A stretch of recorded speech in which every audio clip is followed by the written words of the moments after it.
Hello and welcome to the viewers of this video. This is the Orange Fan here, bringing you another entry for the episode Recap and Thoughts category. This video will be dedicated to the B segment of episode 21 of Codename Kids Next Door, Operation College. We begin this segment with number one drinking a milkshake as he's watching the news on TV.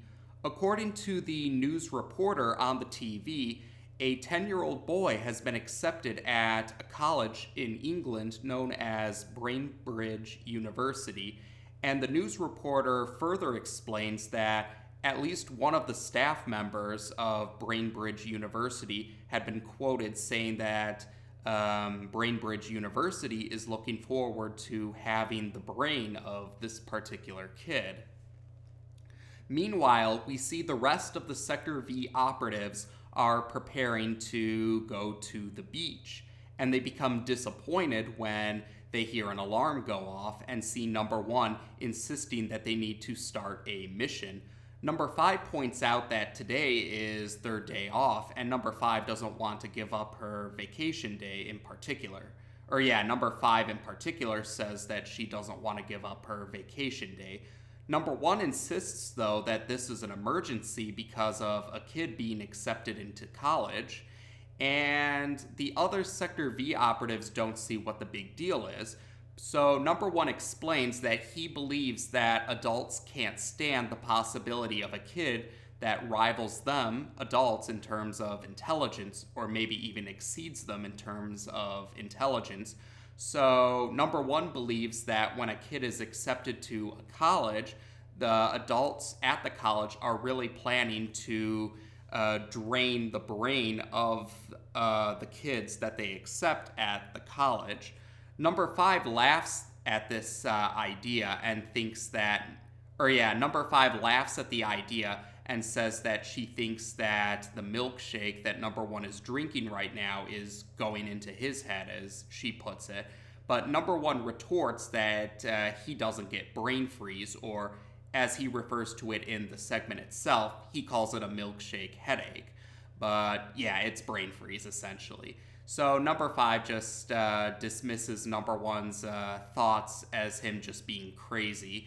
And number 1 says that he intends to fulfill the mission without them if they don't intend to participate. And he tells them to enjoy their beach day, but he says it in a very angry tone. And then it leads to number 1 and number 5 trying to get the last word, or I guess action, you could say, later on, because at first it's them just saying, it's them just trying to get the last word in at first, but then it turns into them just like blowing raspberries at each other, or just doing this whole yeah, that's the last thing they do before the scene cuts to the next scene. So in the next scene, number 1 is in a flying vehicle known as the Roadstar as he's heading for Brainbridge University. He's grumbling to himself about number 5's claims that the milkshake was going to his head, and he decides he doesn't need any help to rescue this particular kid, and says that he'll save the day all by himself. So eventually, number 1 does arrive at Brainbridge University, and he is able to use stealth to sneak by all of the, I presume they're graduates anyway. They're dressed like someone who's graduating, like in the graduation ceremonies. They're dressed like students who are graduating, and they're holding diplomas, and they're muttering to themselves, I presume, their graduation speeches. But anyway, number 1 is able to sneak by all of these graduates without them suspecting anything. And while he's on the campus, number 1 finds a building that has a giant brain statue on top of it, and he figures that's probably the best place to look for if you're trying to find a chamber where they drain brains. And within this building, he finds a door that has a brain painted on the glass part of the door. So he's able to, again, sneak in there without any of the, I presume, graduates noticing. And when number 1 enters this particular room, it actually has a stairway that leads down to a computer of some kind. And number one thinks that the computer might be able to tell him where the kid that's been accepted to Brainbridge University is located exactly. But when he's about to look through the computer, though, some purple octopus or squid tentacles grab a hold of number one, and then they trap him in a chair. Yeah, it places him in a chair. The tentacles, they place him in a chair, and then these metal cuffs on the chair arms go over his wrists, so to keep number one from escaping. And then we soon find out that the source of these tentacles is none other than Professor Triple Extra Large. And yes, Professor Triple Extra Large now has different animal characteristics compared to his previous appearances, which had turtle characteristics. As you can guess from earlier, he now has octopus or squid characteristics now. His legs have been replaced with tentacles now. Professor Triple Extra Large greets Nigel Uno, and he actually admits to number one, when number one questions Professor Triple Extra Large about the location of the kid mentioned in the news, Professor Triple Extra Large admits that it was a lie he came up with to catch number one's attention. The professor knew that hearing something like that on the news would lure number one to Brainbridge University, the location of his current lair. And Professor Triple Extra Large says that he has something planned for number one. And after he inputs a code on a computer, we see a snow cone appear, and Professor Triple Extra Large encourages number one to try the snow cone. Number one thinks this is some kind of joke, but the professor clarifies that it's the real deal. He explains, he repeats his goal of trying to create the perfect snow cone, but Professor Triple Extra Large admits that he tends to get brain freeze quite a bit, or I believe he calls it an ice cream headache in the segment itself, but yes, another word for brain freeze. And Professor Triple Extra Large explains that the brain freeze prevents him from truly being able to figure out or gauge if he's created the perfect snow cone or not. So he needed someone who is immune to brain freeze to test the snow cone for him, and he was apparently aware of the fact that number one is immune to brain freeze. And number one is more than happy to help Professor Triple Extra Large out after hearing this. But the snow cone that number one just tried was not what Professor Triple Extra Large was looking for. It wasn't just right. So the next scene shows us a montage of Professor Triple Extra Large modifying each successive snow cone and number one trying them, and number one confirming to Professor Triple Extra Large that none of them are quite right, or none of them would be considered the perfect snow cone. So they keep trying, and this goes on all the way through nighttime even, and eventually it's the next day. Oh, and while I'm thinking about it, I should mention as well, it seemed the doorway, or the door with the brain painted on it, actually led to a different building, because we find out that Professor Triple Extra Large's lair is actually a clock tower next to the building with the brain statue on top. So this is revealed during the montage about them trying the snow cones and none of them being perfect. So I thought I'd add that there for clarification. But anyway, Professor Triple Extra Large finally modifies one more snow cone by the time the next day rolls around, and he's hoping that this is the perfect snow cone. Number one tries it, and he seems like he's really gauging it, and Professor Triple Extra Large is very excited. And number one is about to tell Professor Triple Extra Large what he thinks of the snow cone, but he's interrupted when number 3, number 4, and number 5 suddenly storm the clock tower to rescue number 1. Number 1 is baffled by this, saying they should still be at the beach right now, but they think that the brain drain effect must have already happened. And while they're trying to, or yeah, number 3, number 4, and number 5 believe that number 1 was actually a victim of the brain drain, so they're trying to liberate him.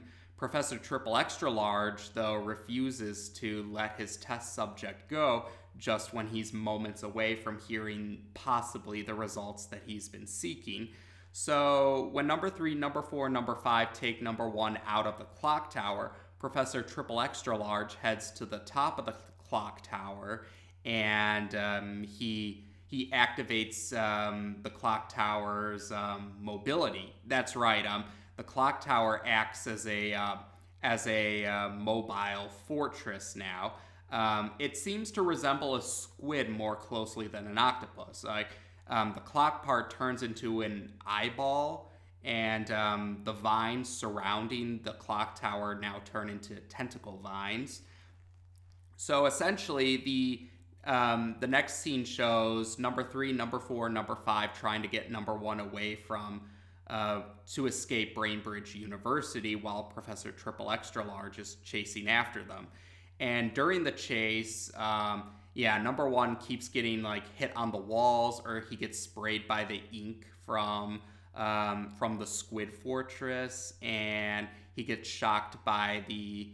That's right. Besides the vine tentacles, there's also these electrical shock tentacles as well, and number 1 gets shocked by them as well. Number 1 keeps trying to tell them that they shouldn't be here right now, or that he wants to go back, and they just think that the brain drain effect has already happened to number 1, so they're more determined to keep number 1 safe, or what they believe is keeping number 1 safe. And at one point, number 3 even equips a backpack, or a jetpack that resembles butterfly wings. Yes, number 3 wears a jetpack that resembles butterfly wings at one point to help counter Professor Triple Extra Large's Squid Fortress. And eventually, though, they are able to destroy the Squid Fortress, or knock it over at the very least, to cause enough collateral damage so that the Squid Fortress can't move around anymore. But right when they're at the entranceway to the university, Professor Triple Extra Large appears with an ice gun, or an ice ray gun, yeah. And he's still determined to have number 1 stay for perfecting his snow cone. And number 1 encourages his teammates to do as Professor Triple Extra Large says, but they refuse. So they do end up throwing number 1 towards number 2. That's right. Number 2 is in a flying vehicle outside of the perimeter of Brainbridge University with the intent of getting number 1 to safety, but number 1 ends up falling to the ground nearby when they toss him, so number 2 has to use a device on the flying vehicle to pick number 1 up and bring him into the vehicle. Professor Triple Extra Large is furious about this, saying he'll make the perfect kid's cone if he can't make the perfect snow cone. But during his moment of anger, some of the ice from the gun he's shooting ends up hitting him on the head, which knocks him out temporarily. It's really quickly, but it knocks him out long enough for the rest of the Sector V operatives to get out of Brainbridge University, return into the flying vehicle, and escape. But Professor Triple Extra Large regains consciousness shortly afterwards, and he's pleading with them to bring number 1 back. The next scene takes us to the beach, where all of the Sector V operatives are present. Number 1 is just staring out into the ocean, or staring out towards the horizon where the ocean is, and the rest of the Sector V operatives are just watching as number 1 is looking out at the horizon. Number 4 comments that number 1 is acting strange, considering that they rescued him from having his brain drained.